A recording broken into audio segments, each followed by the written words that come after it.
don't know an exact. I know that one too. Yeah. I don't know what it is. It's like. Yeah, something like that. There it is. There's a bunch of tunes like that. They all sound. Yep. It's kind of like the. Yeah. Jack Johnson and there's Willie Nelson. There's all kinds of stuff. Anyways, let's talk about that though. That's the point of this guitar. Yep. Quentin, welcome. Thanks for being here. Yes, sir. Hello everybody. Paul here, Music Villa. We are in Bozeman, Montana. And we're going to check out a little nylon string today. And a little nylon. Little nylon, yep. It's a skinny little nylon string. So this is from Cordoba.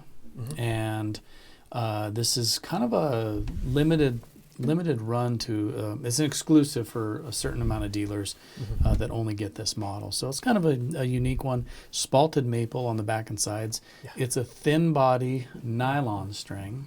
It's very attractive. It's really neat. It's a pretty guitar. Yeah, and they're all different. Each one has a little different look in the wood.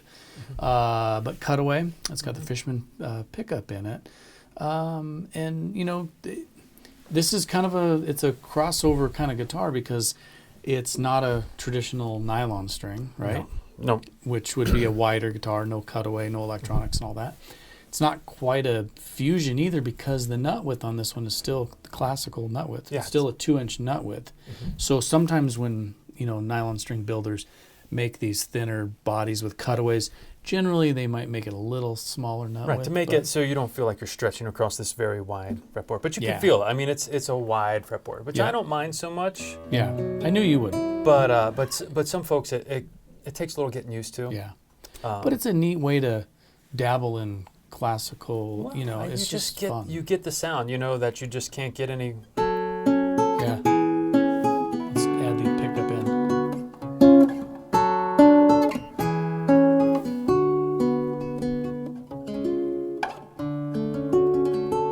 Yeah.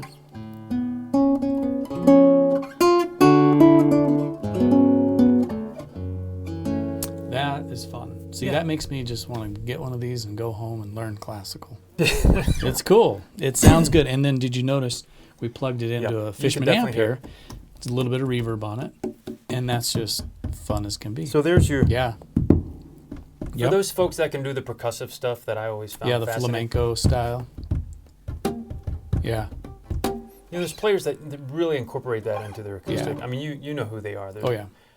Guys like Mike Dawes is the one that comes to mind. He does all the percussive stuff. But there's not Andy McKee. I think there's tons of players out there. But I think the market that you're talking about are those players that nylons are butter. Yep. Right? Yep. They're just easy to play.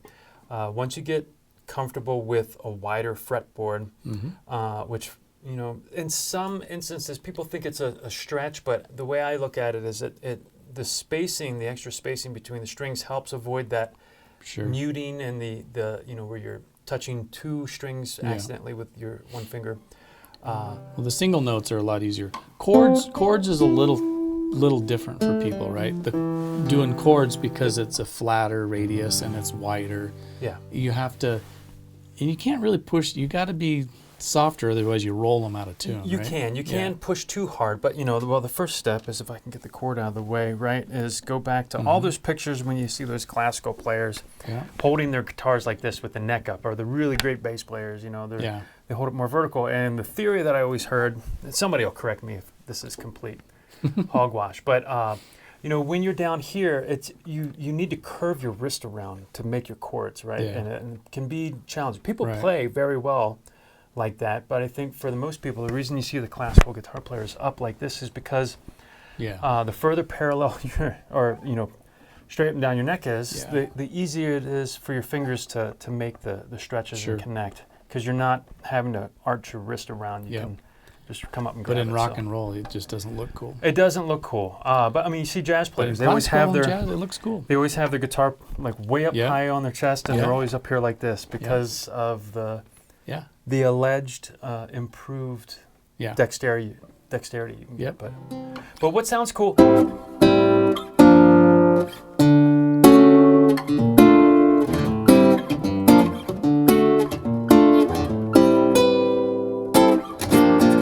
I mean, these are fun guitars. The guy that I think of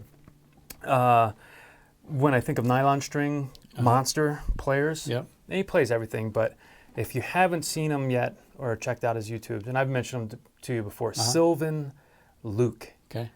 He plays Sylvan with Luke. Borelli Legren, Okay. the gypsy player. Yep. But Sylvan Luke plays, might not be this model guitar, but he plays nylon in the style, and he's just Cool. probably one of my favorite guitar players. It's fun to listen to. It's a whole nother thing, and you know, we get kind of stuck in our little steel string world, but Yeah. we do sell nylon strings as well, and we needed to give Cordoba a little love. So this is the C5-CET. T means thin body, I believe. Thin body, yeah. And it's a spalted maple. It's an exclusive run. With the pickup, so it's a with lot the of fun, pickup, you know. Yeah, they're in great price points too. So that's it. We'll let you play it a little more, and we'll move on. We'll do it all over again. You bet. Sounds All good. right, thanks for watching.